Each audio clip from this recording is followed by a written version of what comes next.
9 Desember 2020, Wali Kota Bengkulu yaitu Helmi Hasan yang saat ini mencalonkan diri sebagai Gubernur Bengkulu sedang menjalankan tahapan tes psikometri di Aula Ratu Samban RSJKO Suprapto Bengkulu. Untuk psikometri kali ini jumlah soal berkisar hampir 600 soal dan dengan waktu pengerjaan 2 jam. Dan setelah tes psikometri nanti akan ada tes wawancara dengan psikiatri di RSJKO Suprapto Bengkulu.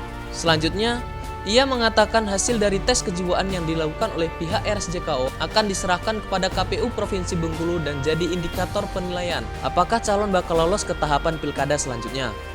Soalnya banyak, ratusan, ya 500 lebih. Tanggapannya untuk pilkada tahun ini seperti apa, Pak, kira-kira? Insyaallah lebih seru, lebih menarik, hasilnya lebih berkualitas.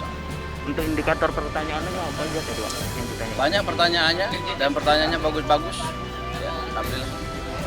Ya. Dan ada hambatan, bagus. Dari Bengkulu, Tim Liputan Lebong TV melaporkan.